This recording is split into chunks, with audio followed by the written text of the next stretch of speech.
Hola a todos, ¿cómo están? Bienvenidos a un nuevo episodio en este su canal favorito, Finanzas con Manzanas. El día de hoy es un día muy especial, ¿ok? Porque distinto a otras oportunidades, no se va a tratar de una entrevista a un emprendedor, un empresario hablando de un modelo de negocio. No. De hecho, por eso hasta me he cambiado el color de polo, si ustedes han dado cuenta. De hecho, siempre salía en azul, hoy salgo en guinda, pues estamos de lujo para hablar con un candidato, una candidata, ¿ok? Una candidata en este mundo de la política que despierta amores y odios y que muchas veces no terminamos de entender. Ella tiene algunos planteamientos sumamente interesantes. De hecho, en honor a la verdad, debo decir, no nos conocemos, sino hasta hoy que nos estamos viendo para la entrevista, pero vi en redes sociales un par de propuestas que realmente coincidieron, pero perfecto con lo que yo pienso al respecto de cómo se maneja el Congreso. Entonces, el día de hoy contamos con la presencia de Nareska Kulki. Nareska es abogada, evidentemente peruana, y tiene una serie de propuestas interesantes que hoy nos va a contar. Doy como introducción clave de que esta no es una entrevista habitual, ni yo soy analista político, ni soy entrevistador político, pero voy a hacer las veces de el votante habitual y voy a tratar de que con su conocimiento y su experiencia disipemos dudas que seguramente te van a servir a ti para que tomes una buena decisión. Naresca, bienvenido. Muchísimas gracias por la invitación, por el espacio, al público también que hoy se va a conectar para que puedan escuchar cuál es mi visión de la política y cuáles son mis propuestas, las que busco llevar al Congreso como candidata a diputada en estas elecciones 2026. Perfecto, Naresca. A ver, yo un poco lo que te mencionaba antes de la entrevista, yo siempre que veo entrevistas políticas en televisión o en redes sociales, percibo, y tal vez soy un mal pensado, pero yo percibo que hay cierto sesgo, ¿ok? Yo siempre que veo una entrevista, el que está entrevistando medio que está de cierto lado, ¿no? Y cuando hay un debate, medio que en algún momento deja de ser moderador y termina siendo fan, ¿no? De uno de los que debaten, ¿no?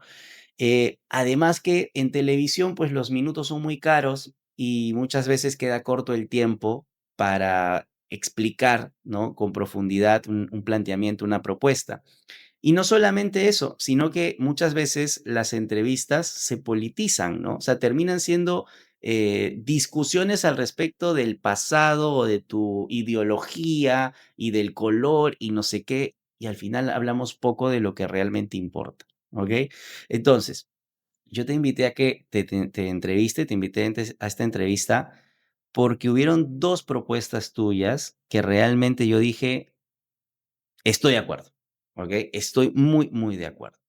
Pero antes de llegar a ello, quisiera empezar muy al estilo de Finanzas con Manzanas, hablando muy en fácil de cómo funciona el tema de la política. Nosotros, los votantes, los ciudadanos peruanos, sabemos de que hay tres poderes del Estado y que dentro del legislativo está el Congreso, ¿ok? O el Congreso es, o era, ¿no? De hecho, yo me quedé con que en el Congreso habían 130 congresistas, ¿ok? Y que ellos se encargaban de velar por los intereses de los ciudadanos y de redactar las leyes y de observar lo que se tenga que observar y combatir, digamos, el gran monstruo de la corrupción, ¿ok? Pero pasan cosas muy distintas a esas, ¿no? De hecho, es uno de los organismos estatales con más baja aprobación en el país y ya se han ganado eso a pulso, ¿no? Ahora, me preocupa, ¿no? De que antes eran 130 congresistas y nada más, y ahora van a ser 130 congresistas o diputados, tú me explicarás, y 60 adicionales. ¿Cuál es la diferencia entre congresista, senador y diputado? En fácil. Bueno, con relación a la pregunta que me acabas de hacer, quiero hacer un disclaimer, Ujú. ¿no? Quiero contextualizar un poco cómo pasamos a tener actualmente un Congreso en donde van a haber tanto diputados como senadores.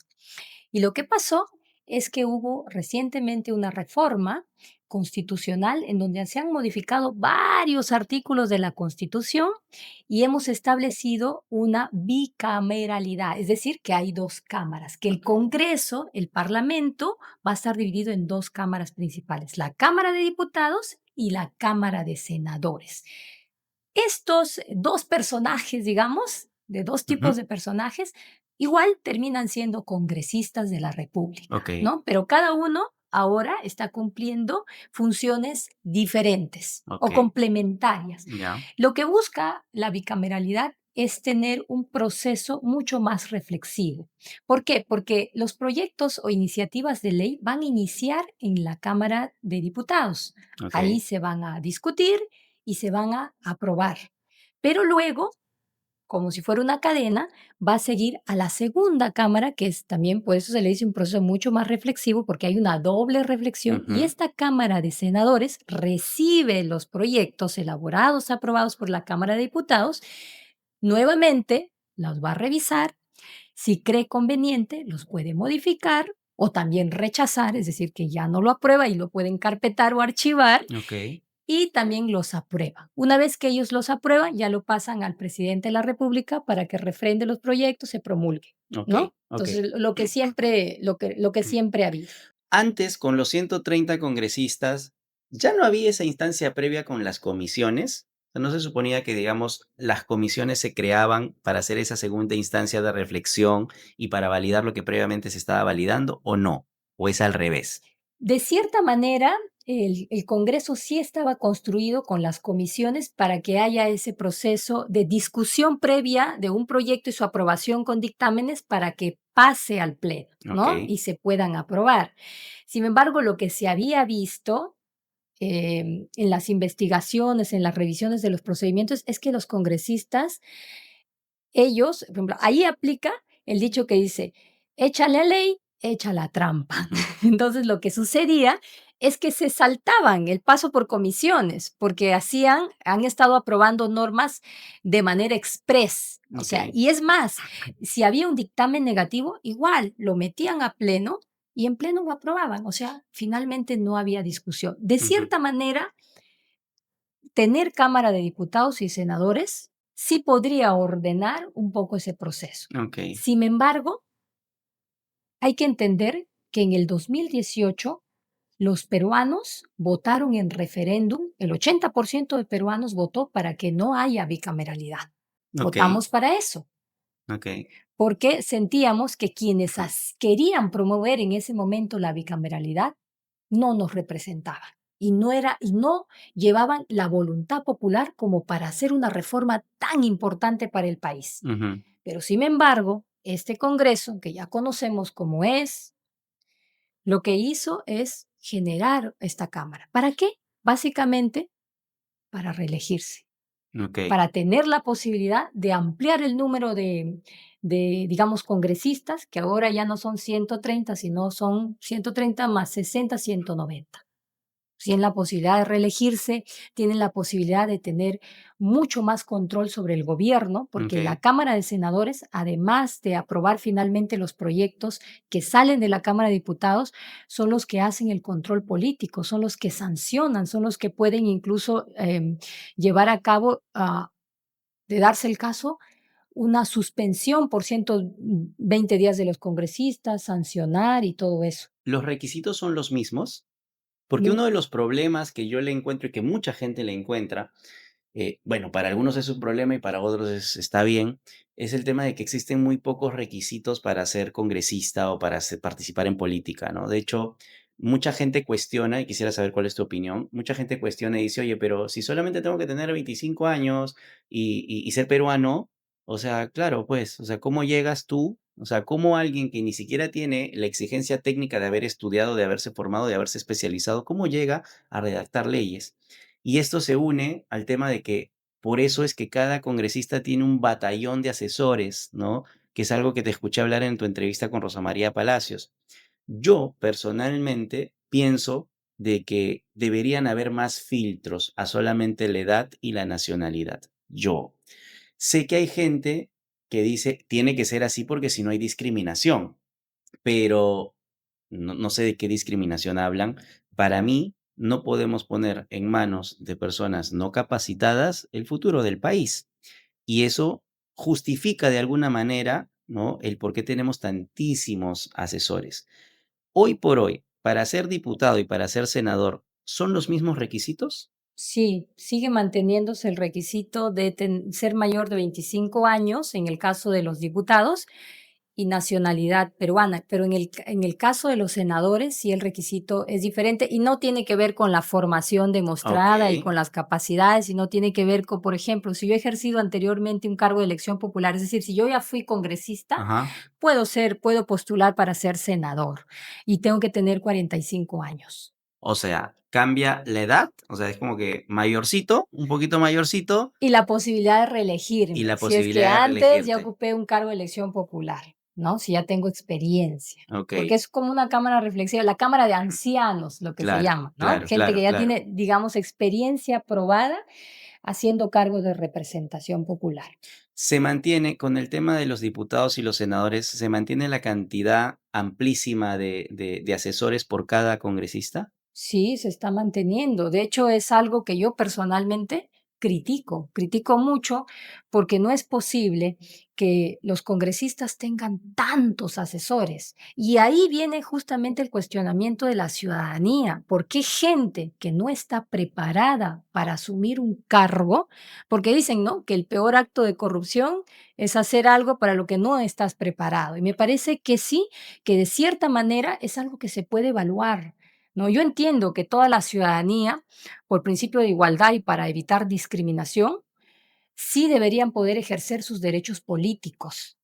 Pero para ejercer estos derechos políticos, creo que sí se pueden establecer ciertas condiciones. Porque creo que para hacer política no basta las buenas intenciones. Ujú, Y ahí me acuerdo de Max Weber. Él decía, un político tiene que tener mente y corazón. Corazón, lógicamente, porque hay que empatizar, ujú, ¿no? Con las buenas causas, hay que tener buenas intenciones, pero no es suficiente. Hay que tener mente y a eso se refiere que hay que estar preparado ujú. para gobernar, hay que estar preparado para representar a la ciudadanía y para tomar decisiones que son cruciales para el presente y el futuro del país. Entonces, cualquiera no está en la capacidad de hacer esa labor. Entiendo ahora que si antes eran 130 y ahora les cambias de nombre y te inventas 60 posiciones más, ahora el poder legislativo cuesta muchísimo más dinero. Cuesta muchísimo más, cuesta el doble de lo que costaba hace algunos años. En el 2021 eran 800 millones lo que nos costaba, ahora es más de 1.700 millones. Y esta reforma, yo, por ejemplo, te digo, Son algo de, también precisar que son algo de 4.000 trabajadores, ¿no? Iniciaron, ni 1.000 trabajadores tenían, pero ahora son 4.000 trabajadores. sí, Es sí. demasiado. Mira, yo, por ejemplo, hay 2 cosas que yo escuché que tú has dicho en otras entrevistas y que yo coincido. Por un lado, tú dices: "Oye, hemos normalizado de que los congresistas salgan con cualquier idea así, cualquier sandez y hagan perder tiempo y recursos". Y es cierto, yo lo he visto de cerca. Se le ocurre algo que ni siquiera tiene pies ni cabeza, ¿no? Pero que esa persona cree que es una buena idea y lo plantea y lo presenta y claro, utiliza a sus asesores, que yo no sé qué asesoran, pero no pasa ese filtro, mejor dicho, lo presenta y hace perder el tiempo, ¿no? Hace perder el tiempo a la comisión, a todo el Congreso y todo lo demás. Y cuando resulta de que, oye, no, tu proyecto es una tontería, pues, no pasó nada. Entonces, tú propones de que haya una oficina técnica independiente a las bancadas que sea como que el filtro técnico, valga la redundancia, de las iniciativas de los congresistas. ¿Es así? ¿Es Ujú. así? Sí. Entonces, quisiera que me expliques un poquito mejor cómo sucede hoy y qué es lo que tú estás planteando en ese punto. El contexto actual es que tenemos un Congreso débil institucionalmente y es un Congreso que ha sido tomado por las mafias y hay que decirlo con firmeza.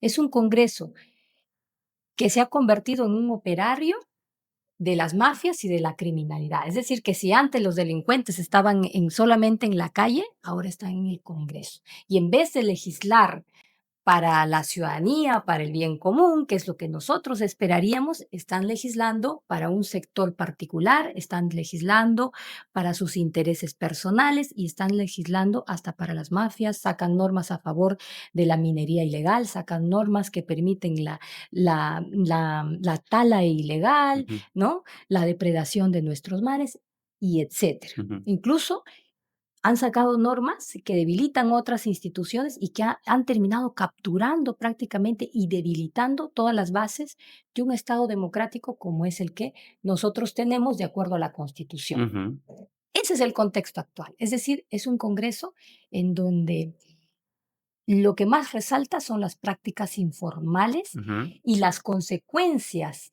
de ese tipo de accionar son normas que son inconstitucionales, abiertamente inconstitucionales, porque la Constitución tiene ujú, ciertas prohibiciones, se las pasa por encima ujú, y nadie dice ujú, nada. Normas que generan un grave impacto económico para el país y es algo que no se dice.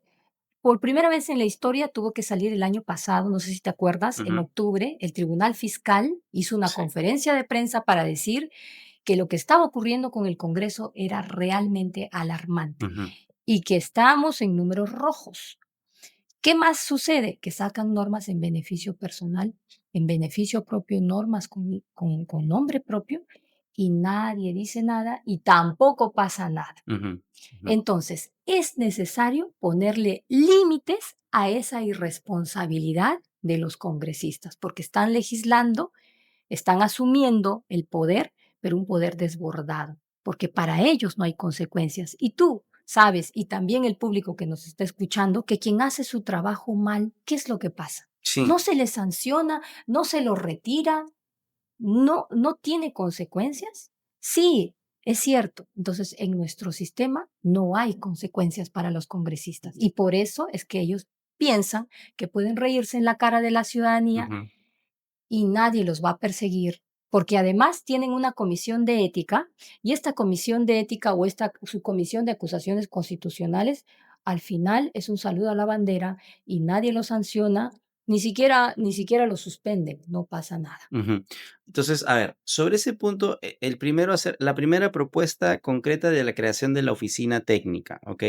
Hoy, si yo soy congresista, eh, y me despierto un día y se me ocurre que hay una ley que puedo crear, le digo a mi equipo técnico, ¿no? Personal, le digo: "Oye, ¿sabes qué? Se me ocurre una ley para inventar una nueva gratificación", ¿no? No tiene ni pies ni cabeza, pero se me ocurre, ¿no? Y claro, muchas veces lo hacen porque salen hablando y discutiendo y gritando en el Congreso y eso lo suben a redes sociales y la gente, pues, más gratis, ¿no? Aplaude y no tienen ni sentido. Ahora, eso normalmente fluye así. Se arma su equipo, arman un proyecto y lo presentan. Desde el inicio se sabe de que ese proyecto no va a prosperar, pero ya hacen perder tiempo y plata absolutamente todos los peruanos. Así funciona. Al margen de que sí, de que lo que legislan tiene nombre propio y etcétera, y todo lo que ya sabemos. Pero tú lo que estás planteando es que ahora haya una oficina independiente, que no tenga nada que ver con los partidos y que haya gente técnica, ¿no? Que evalúe, de que diga: "Oye, tu proyecto realmente es viable o no es viable técnicamente hablando". Porque al final, aun si fuese, técnico, podría ser igual, digamos, favorecer a alguien, eso es otra historia, ¿no? Eso ya es más complicado todavía, pero por lo menos esta oficina técnica garantizaría que los proyectos que se pongan en discusión, pues, por lo menos estén bien estructurados. ¿Esto es la primera vez que se propone? ¿Ya se ha propuesto antes y no ha prosperado? ¿Cuándo se te ocurrió esto y qué es lo que tú estás pidiendo o exigiendo o planteando hacer ahora? Actualmente, se tiene una oficina de calidad legislativa en el Okey. Congreso que se crea en el 2023, pero esta oficina está conformada por el mismo personal, o sea, han creado una oficina en la que están metiendo nuevamente a personal que no está capacitado y además esta oficina no es obligatoria, no es vinculante. ¿No? Entonces, la diferencia con la propuesta que yo tengo es que se crea una oficina profesional Okey. independiente que haga el análisis de los impactos económicos del proyecto para ver si es viable o no viable, si Ujú, nos conviene a nosotros como país, si le conviene al sector objetivo que busca regular o si no nos conviene. Segundo, que haga también el análisis de coherencia normativa, es decir, si esta norma va a conllevar una barrera burocrática, ¿no? Ilegal, es ujú, irrazonable, es inconstitucional. Eso es lo que necesitamos tener. ¿Para qué? Para que esta oficina sea el soporte de los despachos congresales y de las bancadas que existen en el Congreso. De okey, tal suerte que yo tengo una propuesta, perdón, elaborar un preliminar, va en revisión de esta oficina, la oficina hace el análisis complementario, lo revisa y también emite un informe para ver si es viable o no viable y que su opinión sea vinculante. ¿No? Y que sea gente de planta. O sea, eso quiere decir que sea gente que haya pasado por un concurso público de ujú, selección, que tenga las capacidades probadas y demostradas y con experiencia y hoja de vida limpia, porque también hay que someterla al filtro de integridad. ujú, Y lo que está pasando es que a veces puedes crear una oficina, pero si no creamos ese filtro, finalmente puede terminar favoreciendo y convertirse en algo que finalmente es perverso, ¿no? ujú, Digamos. Entonces, yo creo en la necesidad de legislar mejor, okey, ¿no? Porque la legislación, el trabajo de legislar es riesgoso porque nos puede generar gastos innecesarios e ujú. impactos no solamente económicos, sino también sociales. ¿Qué filtros hay para trabajar dentro del Congreso? Porque, por ejemplo, hace poco, cuando estuvo de presidente Gerí, salió de que se puso de moda, creo, ¿no? Contratar chicas lindas que no tenían experiencia alguna y que estaban como asesoras, ¿no? Eh, ¿No hay filtro técnico? ¿No hay un concurso? ¿Esto es a dedo? O sea, si yo mañana entro, llamo a mi sobrino de 18 años, o sea, ¿así funciona? Así funciona. Así funciona lamentablemente para el país, así funciona. Los cargos son prácticamente de confianza, son requisitos mínimos, mínimos. Es decir, por ejemplo, yo quiero mi asesor, debe estar estudiando en la universidad, o sea, que todavía ni termina y ya me está asesorando para hacer proyectos, ¿no? Los proyectos que van a impactar en la vida de la gente. O sea, y por eso es que salen proyectos mal hechos. O Ujú, sea, la verdad, son para reírse, son mm, para reírse. Entonces, además, lo que yo estoy proponiendo es que se reorganice el Congreso y que el Congreso tenga que profesionalizarse. Todo personal que trabaje, ya sea para un despacho, ya sea para la bancada, ya sea también para las comisiones, porque hay comisiones, ¿no? Hay ujú, ujú, comisiones ordinarias, pero también los diputados tienen la posibilidad de crear comisiones investigadoras y comisiones especiales. Y lo ujú, que ha venido ocurriendo es que se han creado alrededor de más de 30 comisiones, aparte de las ordinarias que son fijas, ujú, estas comisiones como cuota. Entonces yo iba al presidente del Congreso y le decía, ¿sabes qué? Mira, sería bueno crear esta comisión para ver tal tema, ¿no? Y a esa comisión le daban personal, personal que son cuotas para pagar favores políticos. Entonces el Congreso tiene que pasar por un proceso de profesionalización. El Congreso es una entidad a la que no se le pasa por el sistema servir. El Ejecutivo al menos están transitando hacia un régimen meritocrático, pero eso no sucede en el Legislativo. Entonces, ese es uno de mis compromisos, llegar al Congreso para empujar y para exigir que se profesionalice y que se reorganice. Como parte de esa reorganización, estoy proponiendo también crear esta oficina técnica legislativa independiente. Hace un tiempo entrevistaron a Velarde y, digamos, le preguntaron, ¿no? Oye, ¿y por qué el Banco Central funciona de maravilla y por qué las entidades públicas no? Y él lo resumía diciendo precisamente eso, que los filtros de contratación eran bastante complejos, bastante exigentes, etcétera, ¿no? Más allá del nombre de la universidad, o sea, sí se aseguraban de que haya como que un filtro profesional muy riguroso. Y creo que el principal problema del Congreso, y tú me lo estás confirmando, es que no existen filtros para incorporarte. Cualquier hijo de vecino puede terminar trabajando en el Congreso de la República. De hecho, yo he conocido en algunos casos gente, o sea, con todo respeto, muy burra, muy incompetente, y después me entero de que son asesores en el Congreso. Entonces, ahí te das cuenta de por dónde va. Ahora, Identificado ya el problema, la pregunta es, ¿de quién depende corregir esto? O sea, tú tienes la facultad de presentar el proyecto, pero ¿y si no lo aprueban entre todos? O sea, si no tiene la mayoría, va a quedar como una buena iniciativa. ¿Quién sí tendría el poder de decir, ok, señores, así funciona? ¿Puede hacerlo el ejecutivo o es que depende igual del legislativo? Porque a veces me da la sensación de que como tenemos estructurado el tema, estamos medio que eh, encarcelados, ¿no? O sea, medio que amarrados, sabemos cuál es nuestro problema, sabemos lo que tenemos que corregir, pero la solución debería venir del problema y ahí es donde no se avanza. ¿De quién depende? ¿Cuál es la solución?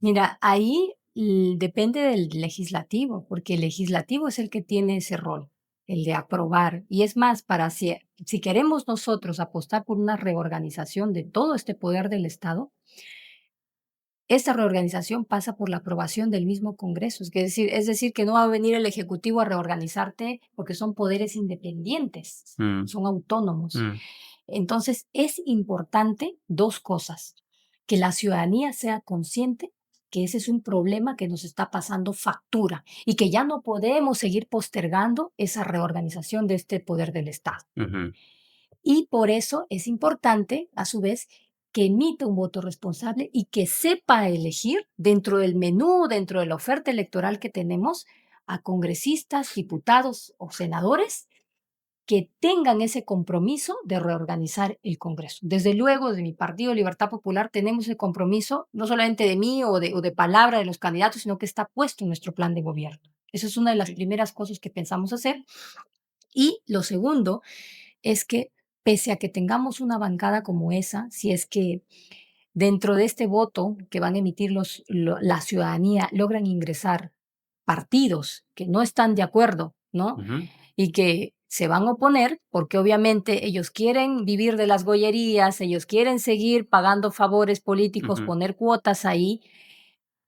Lo segundo que tiene que saber la ciudadanía es que para fortalecer la democracia en este país se necesita que la ciudadanía haga ejercicio de sus derechos políticos, es decir, por ejemplo, que se movilice, que empiece a fiscalizar, que ujú, empiece a exigir que las cosas cambien. ujú, Porque si la ciudadanía no apoya a sus diputados, a los diputados que quieren hacer estos cambios y hacen presión, ujú, no van a suceder los cambios. Es decir, que es la combinación de dos elementos. ujú. Es como que una mala noticia, la verdad, que el cambio que se necesita depende de aquellos que están haciendo malas cosas, ¿no? O sea, habría que ser muy optimista para decir, ok, por fin los peruanos van a votar bien y van a entrar muchas personas bien intencionadas y ellos mismos van a legislar para corregir aquellas cosas que hoy son gollerías. Es medio utópico, ¿no? Medio pensamiento mágico que suceda. Yo, por ejemplo, te escucho y digo: "No hay solución", ¿no? Y ahora entiendo por qué aparecen personajes mucho más radicales, ¿no? Diciendo: "Una bomba al Congreso y empezamos de nuevo". Pero es que también la ciudadanía no está asumiendo que su voto es crucial, que quienes ponen a esos congresistas son ellos mismos. Entonces, si tú quieres cambiar, tienes que asumir tu voto. Por eso siempre hacemos hincapié en que el voto tiene que ser consciente, tiene que ser responsable. Y si nosotros pensamos que hay congresistas burros, utilizando la palabra que has dicho, que llegan solamente para servirse y para llenarse los Ujú, bolsillos, entonces no votemos por ellos, no ujú. los pongamos más en Ahora el te hago una Congreso. pregunta. ¿Cuál es tu opinión al respecto de estamos en línea de que el voto tiene que ser responsable, tiene que ser pensado, etcétera? ¿Debería ser obligatorio? Mira, yo creo, honestamente, que el voto podría ser un voto voluntario, pero sería para una ciudadanía que realmente tiene esa conciencia de que la política es importante para el país. Porque imaginemos si ahora que la ciudadanía está tan desconectada y tan desconfiada, Ujú, y no porque ellos quieran, ujú, sino por lo mal que se portan los políticos, ni aún así tienen interés en la política y prácticamente se les tiene que obligar a votar. ujú. Imagínate si al voto lo convirtiéramos en voluntario. Prácticamente nadie va a votar y nos quedamos también en desgobierno total, ¿no? Porque esa tampoco es la idea. Es un tema muy Sí, controversial, ¿sabes? exactamente, sí. Porque mucha gente, yo he escuchado decir, yo voto para que no me pongan multa, Ujú. ¿ok? O sea, hay mucha gente en el Perú que se acerca a votar para que no le pongan multa. No le interesa y van a hacer dibujitos a la cédula, ¿no? Hay otros, en cambio, que se leen los planes de gobierno. O sea, de verdad escuchan, de verdad revisan, ¿ok? Pero son poquitos. O sea, la mayoría son los que votan por evitar la multa. Entonces, yo no sé hasta qué punto convenga en el Perú tener un voto obligatorio. Sé que hay un riesgo, ¿ok?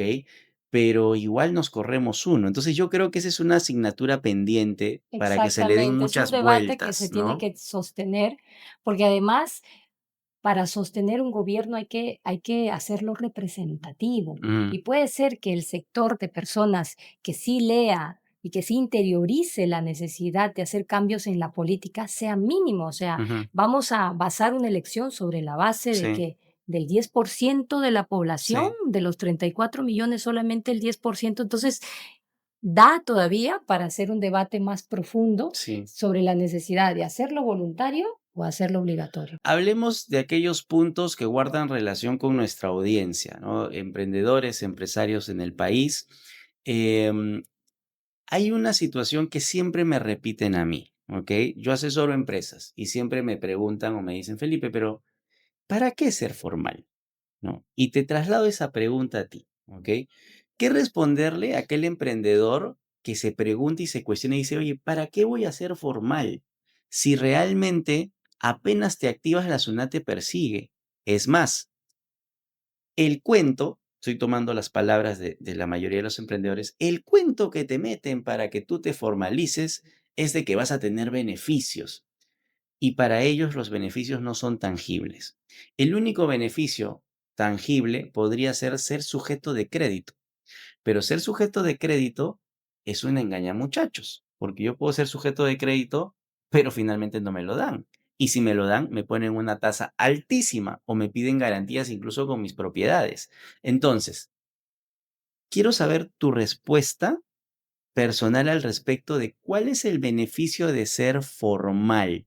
¿Qué le dirías tú al emprendedor peruano que ha reconocido en la informalidad lo más justo? Se comprende, desde luego, que los emprendedores, los empresarios, no ven muchos beneficios, ¿no? Ujú, De tributar, de pagar impuestos, tasas, contribuciones, pero al final sienten esto, ¿sabes por qué? Porque el Estado termina siendo ineficiente, porque hay que preguntarnos para qué existe también el Estado, para qué existe la SUNAT. La SUNAT recauda, ¿no? ujú, Porque si no recaudamos, ¿con qué sostenemos al país? ¿Con ujú, qué le brindamos educación a la gente? ¿Con qué le brindamos salud de calidad a la gente?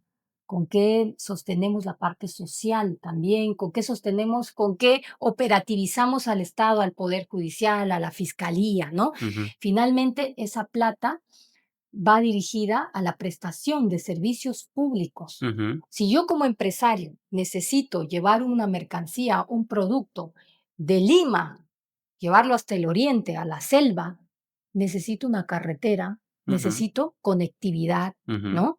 Y Sí. la conectividad, ¿quién me la va a dar? Me la da el Estado. Ujú, ¿Y de dónde saca el Estado la plata? De los ujú, tributos, de los ujú, impuestos. ujú. Entonces ahí viene el beneficio, que no es un beneficio que se siente directamente, quizás en la empresa yo no lo siento en el día a día, de mis libros contables, pero sí es un beneficio que me permite a mí hacer empresa en el país. Te doy mi opinión personal, ¿ok? Te Y doy mi también, opinión, sí. sí, mira, y también está el tema de la seguridad, y hoy lo vemos más que nunca. Ok.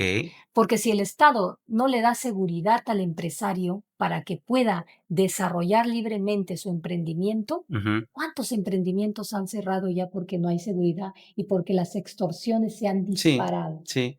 Pero, por ejemplo, yo te doy mi opinión al respecto del tema de la formalidad, ¿ok? Ujú. Para mí, y mira que yo soy empresario y que yo vivo de mis negocios, para mí no existe beneficio tangible de ser formal, ¿ok? No existe beneficio tangible. Porque, por ejemplo, Yo brindo servicios profesionales. Yo tengo a mi gente en planilla.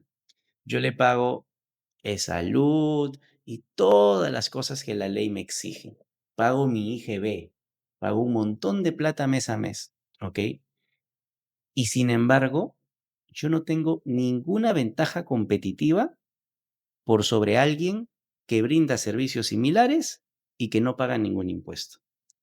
¿Cómo se le hace? Yo entiendo la analogía que hablas acerca de hay que recaudar porque la seguridad, las instituciones, etcétera, ¿okey? Yo entiendo, y de hecho, no estoy en contra de tributar, que se entienda bien. No estoy en contra de tributar. Hay que tributar, pero hay que ser conscientes de que beneficio no existe. ¿Cómo se le dice, por ejemplo, a un emprendedor, de gamarra que te dice, oye, yo en realidad gano 20%. De todo lo que yo vendo es 20%. O sea, tú me vas a formalizar y tengo que pagar 18 de IGB, yo tendría que subir mi precio. Si yo subo mi precio, nadie me compra, porque mi principal competencia es el producto chino. Entonces, realmente beneficio no existe. ¿Qué pienso yo que debe ser el principal gran objetivo del poder legislativo, ¿no? Ampliar la base tributaria, ¿ok? Entiéndase, y para la gente que probablemente no lo comprende, en fácil, ampliar la base tributaria es dejar de ensañarse con los que ya existen y ver la forma de que paguen más. Voy a basarme en lo que tú mencionas. ¿Necesitamos recaudar? Sí, completamente en línea. Necesitamos recaudar. ¿Que la SUNAT tiene que cobrar para hacer las cosas? Sí, tiene que cobrar. Pero no puede ser de que año tras año, década tras década, el porcentaje de informalidad se mantenga. O sea, yo siento de que hemos normalizado algo que no puede ser normal. Y es que date cuenta de lo siguiente, si yo tengo mi carro, yo voy a echarme gasolina, me pregunta la del grifo, oye, ¿boleto o factura? Yo le digo así nomás, porque esa boleta no me sirve de nada. ¿Me entiendes? Entonces, te voy a dar una observación personal y como una idea que tal vez la puedes incorporar dentro de tu plan. Y como ejemplo de a qué me refiero con que no hay beneficios. Imagínate que hay dos trabajadores en planilla. Los dos ganan lo mismo. Mira, los dos ganan lo mismo. Llamemos 10.000 soles, por decirlo. Uno de ellos es padre de familia con una esposa que fue detectada con cáncer. Esa persona tiene dos hijos. Paga colegio, paga seguro médico, paga absolutamente todo. Y además se las ingenia para pagar un posgrado y estudiar porque quiere crecer, ¿ok? Del otro lado, hay una persona que gana lo mismo, pero no tiene familia, no tiene hijos, no tiene obligaciones y su dinero se lo gasta viajando. Esas dos personas pagan los mismos impuestos. Para mí es un desequilibrio. Porque las personas que trabajan en una empresa deberían poder deducir los gastos en educación, porque si yo estoy invirtiendo en mi educación es porque mañana voy a generar mayor ingreso, los gastos de salud, porque la mayoría está en planilla y pagan en salud, pero no se atienden en salud. El que tiene la posibilidad se mete una EPS o un seguro privado, porque la atención que te dan en salud no es la que debería ser. Entonces, esos detalles yo no se los he escuchado a ningún político hasta ahora.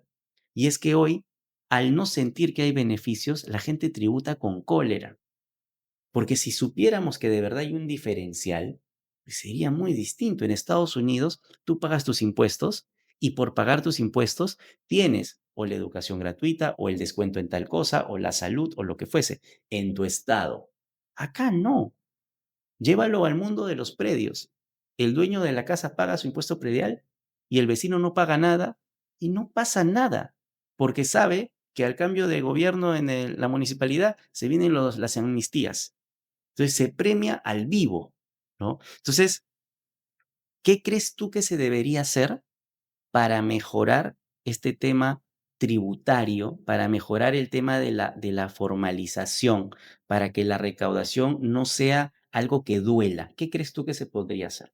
entiendo cuál es, tu punto de vista y la verdad es que lo comparto, ¿no? Si ya vamos a la parte de cuáles son los beneficios directos, directos que recaen sobre el sujeto Ujú, que ujú. contribuye, sobre el contribuyente, creo que es necesario que el Estado establezca, diferenciales a nivel del tipo de empresa que es también, ¿no? Porque no es lo mismo tener una gran empresa, una mediana o una Sí. pequeña, no tributas igual, no son tus obligaciones las mismas y además generan muchos más incentivos como los que tú mencionas, ¿no? De que si yo voy a tener algún descuento a nivel educativo, a nivel de una maestría, ¿no? Voy a tener ese enganche, digamos. Entonces, finalmente, lo que yo tributo termino por acá generando un suma y resta Tal y cual, estoy generando de todas maneras una ganancia, que tal no cual. sea del 100%, va a ser imposible, pero hay una Que me ganancia sirva, y que que me te sirva. sirva. Y sabes que otra de las grandes cosas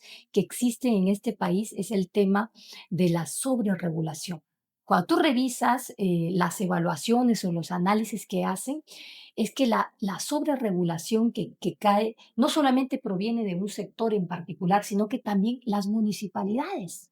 O sea, tienes la regulación del sector y la regulación de la municipalidad. Hay una sobreregulación, hay una sobrecarga que hace que las personas finalmente decidan entre ser formal o informal, mejor me sale ser informal por Ujú. las cargas que recaen en mí y no solamente tributarias a Sí. nivel de lo que tengo que contribuir, sino también a nivel de los gastos, requisitos, condiciones del establecimiento. Por ejemplo, si yo voy a tener una licencia de funcionamiento, tengo que evaluar qué tipo de actividades u operaciones hago. Porque si imaginemos que yo, en el hipotético caso, tengo una bodeguita pequeña, Ujú, o sea, me van a exigir a mí, la municipalidad, que cada año renueve mi licencia ujú, a un bodeguero pequeñito. ujú, No es lo mismo que tener un centro comercial, como por ejemplo el Real Plaza Trujillo, ¿no? Ahí sí, por el tráfico de personas que hay, por el tipo de rubro negocio que se hace, sí amerita hacer una evaluación técnica constante, tener un mantenimiento y la licencia. ujú,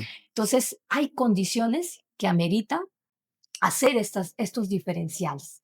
Y una de las cosas particularmente que yo con firmeza pienso hacer es recobrar y darle valor a la función de fiscalización que no tiene el Congreso. Y ahí te comento un ujú, poquito que en el ciclo normativo, cuando uno regula, eh, generalmente siempre el Estado se enfoca en crear la medida, en crear la norma. ujú.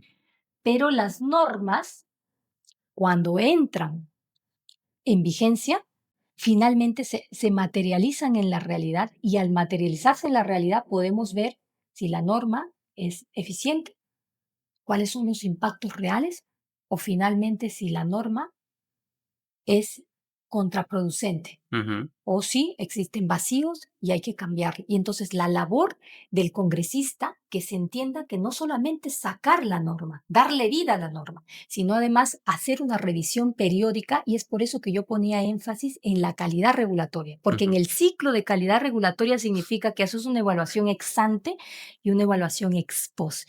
Y donde estamos mal es en la evaluación ex post. Esta evaluación ex post nos permitiría hacer una depuración de todas aquellas regulaciones que en realidad son sobrecargas para el sector empresarial y para los emprendedores. Entonces, ese tipo de medidas se pueden hacer desde el Congreso, pero un congresista que esté comprometido con su rol y con fiscalizar también, que entienda que el rol de fiscalización no es solamente que me den una semana de representación por Obvio. el cual además me están pagando. A mí no me Sí. tienen que pagar porque para eso me eligió el pueblo, Ujú. para representar y fiscalizar. Y yo creo que hay que ir a las entidades y darle mucho más protagonismo a entidades como el Indecopi. El Indecopi recientemente hicieron un estudio del 2020 al 2024, ha, ha eliminado 20.000 regulaciones y que han generado un ahorro para el sector privado de algo de 873 millones. Entonces, es bastante. Imaginemos que hayan seguido en vigencia, ¿cuánto Ujú. es el impacto y la sobrecarga que recae sobre el empresariado? Entonces, es importante trabajar en las barreras para permitir además que haya formalización y que se amplíe la base tributaria, Sí, como bien señalas. sí. Ahora, quiero hablar en específico de una de las propuestas que tienes y que creo son muy necesarias, Ujú, al respecto de la responsabilidad de un legislador, ¿no? Llámese diputado, senador, etcétera. Em, Voy a hacer la analogía con el mundo privado. En ujú. el mundo privado, si yo la embarro, si yo genero algún tipo de fraude, genero perjuicio económico a la empresa o algún acto de corrupción, pues no solamente me votan, sino también me enjuician y me cobran la plata y me denuncian. En el Congreso da la sensación, tú confírmame, da la sensación de que haces mal las cosas, de que tienes tráfico de influencias, de que has hecho tu trabajo pésimo y encima has cobrado por todo eso y no pasa nada. Incluso cuando dejas de ser congresista, nos damos cuenta de que legislaste para tu amigo a todas luces y no pasa nada. ¿Por qué sucede esto? ¿Qué tendría que cambiar y qué es lo que tú estás proponiendo? Todo lo que has dicho es totalmente cierto. Eso es lo que tenemos actualmente y eso se desprende de un poder político que asumen lógicamente los congresistas, pero que es ilimitado, que ellos entienden que por sus actos no responden porque la Constitución actualmente lo dice así. Si ellos votan y transan sus votos, no responden, nadie les va a cuestionar. Si ellos emiten una opinión, nadie les debe cuestionar. ¿Por qué? Porque se entiende que ellos como representantes representan la voluntad popular, Ujú. es decir, que es como si fuéramos nosotros los que estuviéramos sentados en esa mesa y trasladan la voluntad nuestra. Pero eso definitivamente no es así, porque no están legislando para nosotros, están legislando para ciertos grupos, para Sí, todo es con beneficiarse nombre con propio. nombre Y propio. tú estás proponiendo de que tengan Que responsabilidad. tengan por primera vez responsabilidad, que se hagan responsables de aquellas normas que emiten, como pueden ser normas en conflicto de intereses. Por ejemplo, el actual presidente que tenemos, Balcázar, cuando fue presidente de la Comisión de Constitución, promovió una norma que favoreció directamente a su hijo.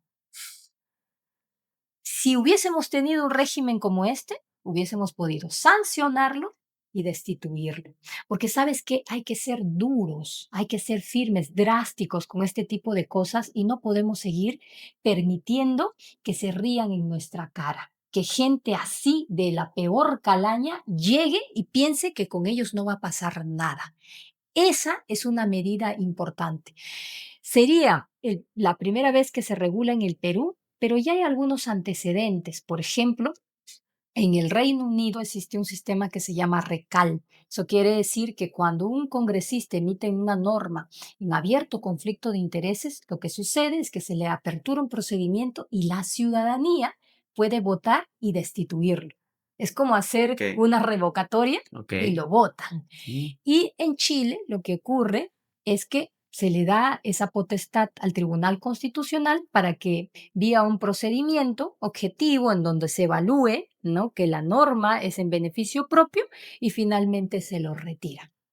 La sanción es la destitución. Entonces, para este tipo de cuestiones que están retrasando en la práctica nuestro desarrollo como país, hay que ser drásticos, hay que ser duros y que la sanción sea la más grave para que nunca más nadie se atreva a hacer esto.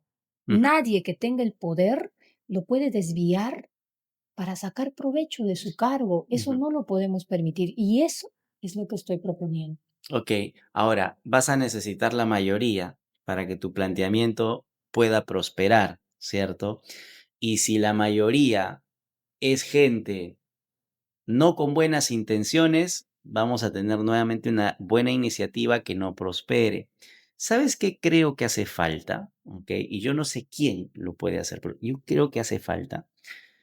Todas las personas, todos los peruanos votaríamos mejor si es que tuviésemos a la mano el histórico de las payasadas, por decirlo así, de los congresistas. Por ejemplo, hace poco estaba en el tráfico de la Javier Prado y empiezo a ver las vallas publicitarias, ¿no? Yo no sé quiénes son, pero son las mismas personas de siempre. la misma señora, el mismo señor. O sea, es como si ya los conociera, ¿no? Los veo cada 5 años, los veo, los veo. Entonces, y claro, recuerdo que hay votaciones express que hacen en la noche, esas raras, que la televisión muchas veces dice: "Recuerden esos nombres, porque miren, han Y votado", se que quedan en el olvido. Mira, nadie se acuerda. has dado en el clavo porque además de esto, yo tengo otras propuestas, Ajá, ¿no? Para mejorar la situación actual y una de ellas es crear un registro para poder poner en evidencia quiénes son los congresistas que promueven este tipo de normas, que están promoviendo normas inconstitucionales, porque a ellos también hay que destituirlos, que están proponiendo normas populistas que finalmente nos terminan afectando ujú, nuestra estabilidad fiscal. Entonces, hacer un registro abierto, público y transparente para que la ciudadanía pueda revisar cómo es el desempeño de sus congresistas y, ¿por qué no?, también utilizarlo para las votaciones, ujú, ¿no? Para las futuras elecciones y porque eso también se enlaza con otra medida que estamos proponiendo como partido y de hecho que forma parte también de mis propuestas, la renovación a mitad de periodo del congresista. Es decir, que nosotros tenemos la facultad de renovarles nuevamente el contrato de si hicieron bien su trabajo, muy bien, a los 2 años y medio, aprobado, continúas nuevamente por un periodo igual, pero si no, te vas a tu casa.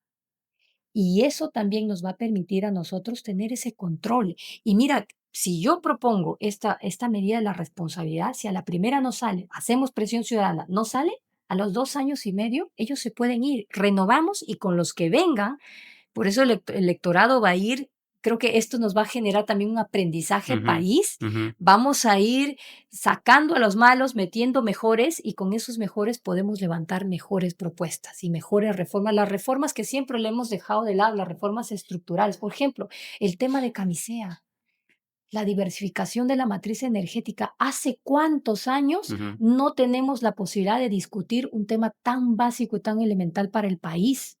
¿Por qué? Porque la política, y eso es lo que yo digo, se ha convertido en un show, un espacio para la improvisación, un espacio para las gollerías, un espacio para el tráfico de influencias, para eso nada más, no nos sirve para nada y se ha convertido para mí en una isla de ineficiencia, en un elefante blanco. Estamos sosteniendo a gente inservible en ujú, ese lugar ujú. y tenemos que sacarlos del poder. Sí, yo creo que, de esas 3 cosas que has planteado, yo pienso que se tienen que dar, ¿ok? Em, Pienso también que ojalá, ¿no? Ojalá prospere, porque claramente va a depender de una mayoría popular de gente que no necesariamente va a inspirar confianza, ¿no? Esperemos, pero vamos a ver. Em, y ahora, ya habiendo entendido tus propuestas, me queda claro de que eres una política técnica, ¿ok? Porque cuando yo escucho a los políticos me doy cuenta si son técnicos o no, ¿no? Hay algunos que solamente saben hablar chévere o alzar la voz y hacer su espectáculo y no tienen nada que decir. Tú tienes algo estructurado. ¿Desde cuándo estás en la política? Mira, yo hago política ya partidaria Ujú, desde hace más o menos, ya van a ser más de 8 años, más 8 de años. ocho ¿Y años atrás. empezaste en qué partido? Empecé haciendo política partidaria en el Partido Morado. De hecho, yo tengo una participación en las elecciones del 2021 como candidata, Postulaste ya. sí, Ok. he postulado. La verdad es que me fue muy bien, tuve acogida, pero no logramos pasar valla, Ujú, ¿no? Entonces, por este tema del arrastre del candidato presidencial no sí, ingresé. sí, Y esto nos lleva a la pregunta también, ¿por qué hago política? Eso nos sí, preguntan siempre. sí. Mira, y yo con toda sinceridad te voy a decir que yo entiendo a la ciudadanía, y tú mismo eres parte de la ciudadanía y estás cansado de esta situación, estás harto, pero yo no hago política solo por eso, porque me cansé, porque Ujú, estoy cansada, harta. Yo hago política porque siento en mí la vocación de hacerlo y para mí sí es un sueño hacer política, es parte de mi propósito y de realización personal. Es uno de las metas que yo sí, tengo, de los planes dentro de mi proyecto de vida y me he preparado para esto porque entiendo la política como un espacio para el servicio, para hacer servicio y para transformar y para tomar decisiones que le pueden costar al país si es que son malas decisiones. Y ujú, por eso he entendido que hay que profesionalizar la política. Entonces, siento que hay que tener, además de buenas intenciones, además de esa vocación, preparación. okey, Y eso es lo que me lleva a estar aquí, a hacer política. Y también creo que la política es un espacio que se ha pervertido a lo largo del tiempo y que exige además de preparación e integridad y ujú, bastante solidez a nivel de principios y coherencia, que es lo que no tienen los partidos políticos, ¿no? ujú, ujú, Y sí es necesario que los políticos también se comprometen a crear instituciones que permitan, que hagan viable que otros ciudadanos se comprometan, empiecen haciendo política partidaria, ya sea de la ideología que sea, mira, todo lo que finalmente se haga bien va a sumar al país. Y yo, la verdad es que si bien yo terminé renunciando a ese primer partido, ahora estoy yendo a Libertad Popular como invitada. Sí creo en la necesidad de construir un partido serio. No sé si me quede en Libertad Popular y si finalmente decida sumar, ¿no? ujú, Meterme como militante, pero siempre tengo en mente eso. Eso creo que son dos cosas que quiero trabajar para el país.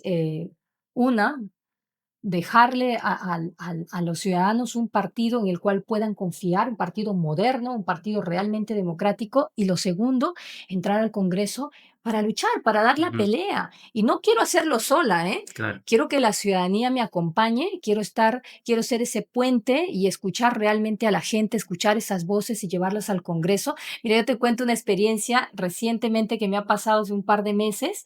He empezado a recibir propuestas y yo, desde luego, estaría encantada de recibir propuestas de tu comunidad, propuestas tuyas, porque creo que es así como se puede trabajar, ¿no? ujú, Yo no lo sé todo, porque yo ujú, no soy una claro, claro, erudita, no nadie, soy una sabia, nadie, simplemente soy alguien que quiere ser ese puente entre la ciudadanía y finalmente el poder, y necesito de ustedes. Y me llegó una propuesta interesantísima que tiene que ver con el desalojo, porque mucha gente sí, emprende, ¿no? En sus propias casas, alquilan y sí, finalmente el inquilino es moroso y nunca quiere salir. sí, Y tenemos normativa ahí, pero es una norma que no está funcionando, que no está haciendo su trabajo y necesitamos modificarla. Mientras el Congreso hace cualquier cosa, ujú, menos detectar este tipo de barreras, de cuellos de botella que están en las mismas normas. Entonces, mi compromiso es trabajar de mano con los emprendedores, trabajar de mano con los sectores, ver el tema ambiental, ver el tema de las municipalidades, supervisar que no hayan barreras burocráticas, trabajar con el INDECOPI para que el sistema permita que las personas puedan ejercer plenamente sus libertades y sus derechos. Eso es lo que yo busco en la política. nuevamente, espero de verdad, espero de corazón, de que prosperen esos puntos que has mencionado, porque creo que son necesarios. Saludo y celebro la apertura que tienes de escuchar propuestas, porque mira, te voy a contar una experiencia personal, ¿ya? Y que fue, yo he tenido 2 acercamientos, solamente 2 en mi vida, a algún tema político, por decirlo así. El primero fue, a mí me convocaron en un grupo que se llamaba Grupo Valentín, ¿no? Jóvenes profesionales, bueno, en aquel momento jóvenes todos, ¿no? Muy jovencitos profesionales, este, con muy buena trayectoria, muy capos en muchos aspectos, ¿no?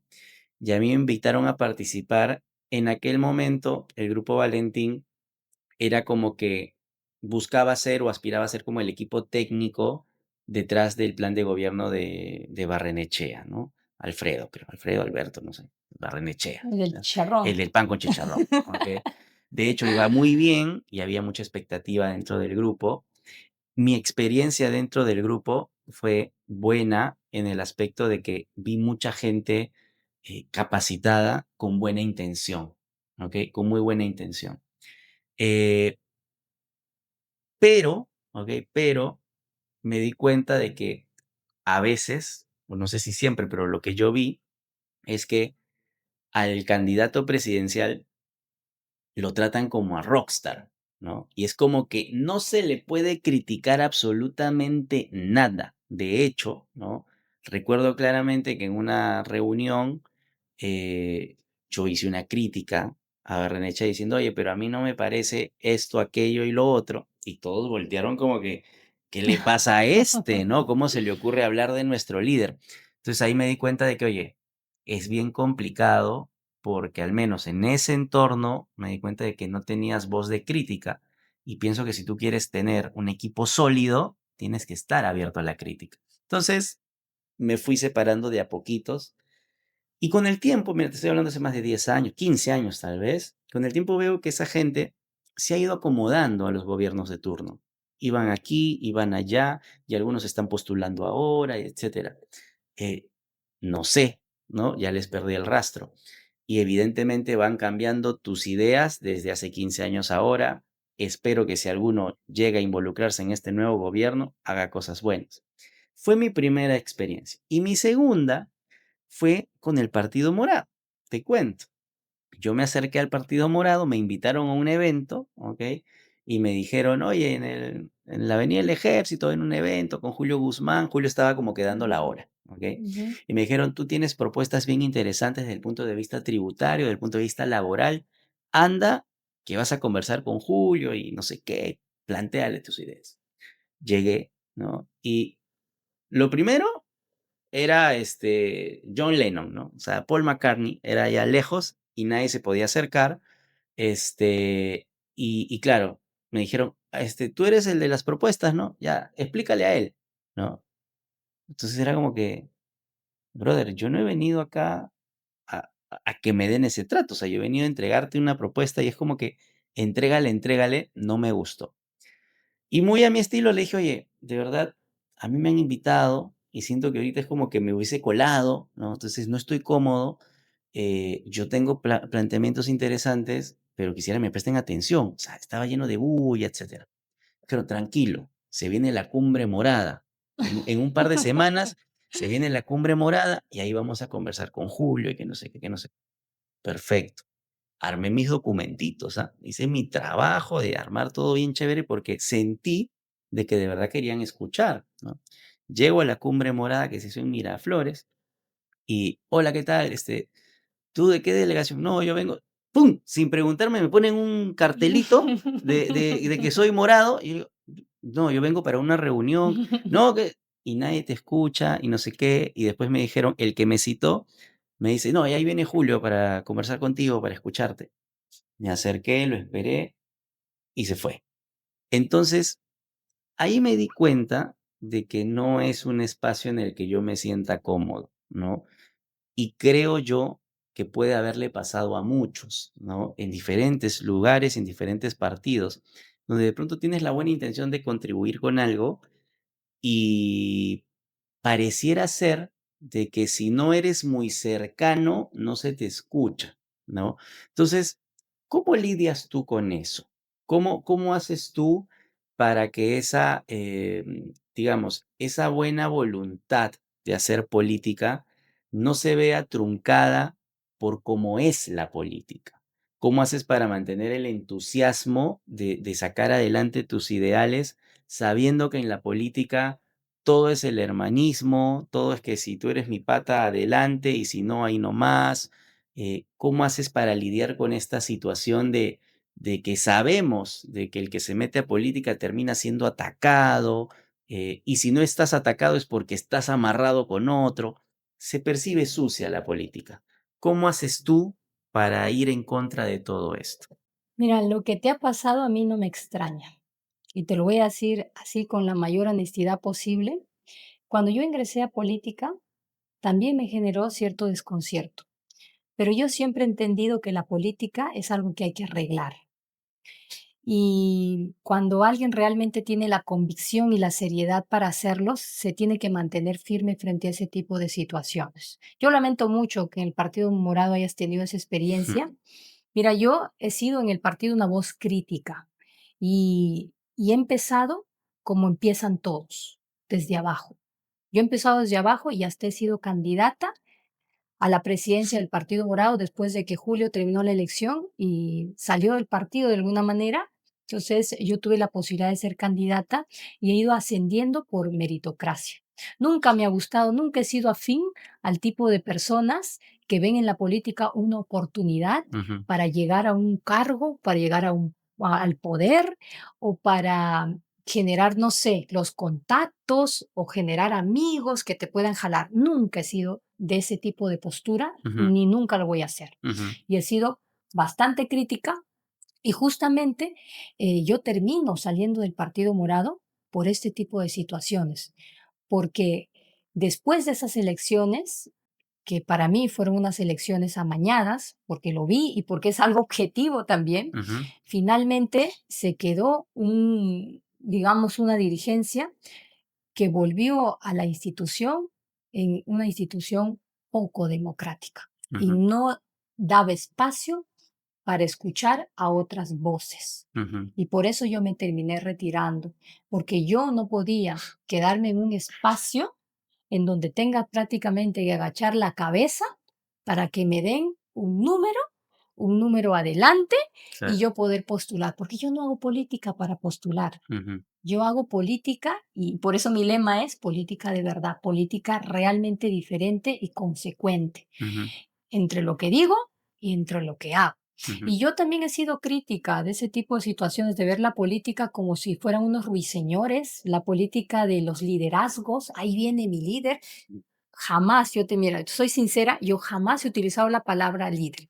Yo hago política desde la horizontalidad, no desde la verticalidad, porque ujú, aquí todos somos hermanos, porque aquí todos somos ciudadanos, es más, y todos estamos en la capacidad de aportar para el país. Y para eso hacemos política, no desde el ego. Y yo siento realmente que uno de los problemas también de quienes dirigen partidos o de quienes quieren ser candidatos es que hacen la política también y quieren llegar desde el ego, ujú. por la posición que me da ser presidente, por la posición que me da ser congresista. Y bueno, yo sí trazo una línea ahí divisoria y yo me pongo para el otro lado y quiero justamente hacer ese trabajo de reconstruir y es mucho más, digamos, mucho más difícil porque, claro, si tú no te pones del lado y no le entras a la gollería, no le entras a que es mi amigo, a que yo te doy, te recomiendo, no hay que saltarnos la valla, porque es lo que generalmente pasa hasta en nuestro trabajo, en Sí, nuestro barrio, claro. en todo espacio Ujú, pasa eso. Y yo creo que puede ocurrir eso en la sociedad, pero no en la política, no en la política. Entonces yo estoy totalmente en contra de ese tipo de irregularidades. Y por eso es que cuando yo renuncio al partido, yo dije, si tengo que empezar nuevamente de cero y haber aquí estado 7 años y empezar de cero, voy a empezar de cero. Y ahorita yo estoy yendo por un partido, pero yo no les doy carta blanca.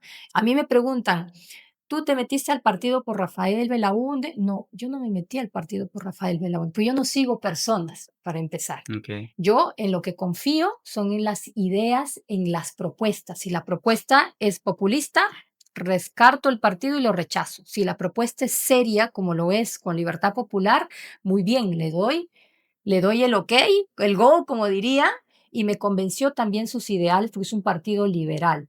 okey, Y por eso es que yo apuesto por este partido y porque sé que es un partido que le trae propuestas que son basadas en la evidencia, no son propuestas que se sustentan en el facilismo, en darle a la gente lo que quiere escuchar, ¿no? Una respuesta a sus lamentos, sino propuestas bien pensadas, propuestas que tengan una solvencia técnica. Y por eso acepté su invitación.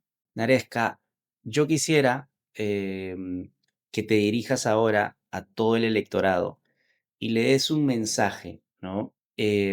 Pero no el típico mensaje de este es mi número y marca el cóndor, ¿no? Me gustaría que le des un mensaje un poco en busca de la reflexión. Yo estoy convencido de que la gente que ha visto esta entrevista completa ahora entiende varias cosas, ¿no? Estará contenta, decepcionada, triste, alegre, no sé, pero entiende muchas cosas.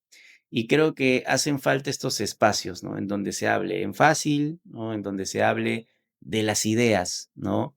Creo que el peor error es politizar debates políticos, valga la redundancia, y creo que ha sido de mucho valor esta conversación. Te agradezco enormemente la apertura que conversemos. Como te mencioné, es la primera vez que converso con alguien del mundo de la política. Y nada, Por favor, dirígete al electorado, palabras finales, y nada, todo tuyo. Bueno, en principio agradecerte por el espacio y si algo les tengo que decir al electorado es que estamos viviendo un momento muy crucial, que hace 5 años nosotros pensábamos que la situación no se podía poner peor de lo que ahora está, con altos índices de criminalidad que ni siquiera nos permiten emprender, ni siquiera nos permiten hacer nuestra vida con normalidad. Y si nos ponemos en el hipotético caso de qué pasaría si dejamos que esta gente de la peor calaña, esta gente improvisada y que llega solamente al poder para usufructuarlo y en beneficio de las mafias, sigue gobernando, pues lo que tenemos como resultado es que vamos a caer mucho más bajo. Creo que vamos a descender muchos más pisos del abismo en el que ya hemos caído. Entonces, yo le pediría a la ciudadanía que ejerzan un voto responsable, que revisen, que se tomen un tiempito.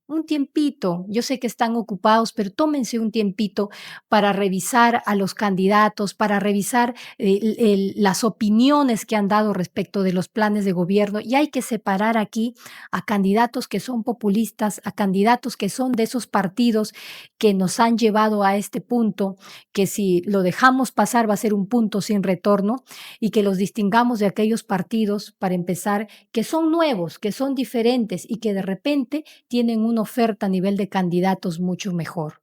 Entonces, hagamos este ejercicio de revisar.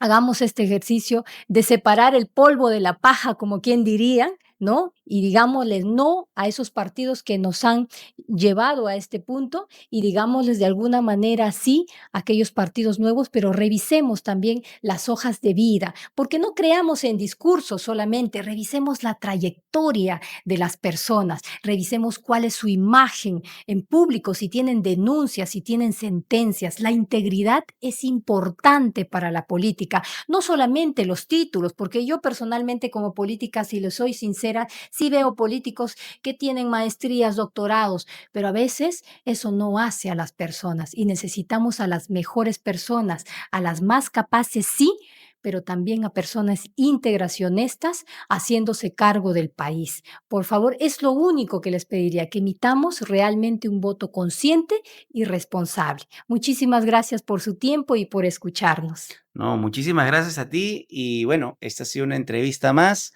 De hecho, vamos a procurar tener nuevas, ¿no? Siempre en búsqueda de darles información de valor a ustedes. Ha sido Naresca Kulki. Y si quieren apoyarla, marquen el cóndor y el número 12 de 12 Libertad Popular. de Libertad Voy como Popular candidata a diputada a diputada. por Lima Perfecto. Metropolitana. Hay que resaltar eso, porque tenemos Porque hay varios de distritos todos. Ok, electorales. vamos de nuevo. Si ustedes quieren apoyar a Naresca Kulki, marquen el cóndor, número 12, diputada por Lima Metropolitana. Así Ok, es. listo. Muchísimas gracias a ustedes por haber estado hasta aquí. Muchas gracias, No, Naresca. gracias a Espero ti, que pues. no sea la última vez. Y te deseo lo Estoy segura mejor que no será la última en vez. todos los proyectos que de corazón quieras implementar por beneficio del país. Te deseo lo mejor. Muchísimas gracias. Gracias a todos. Gracias y nos vemos la próxima. Cuídense mucho.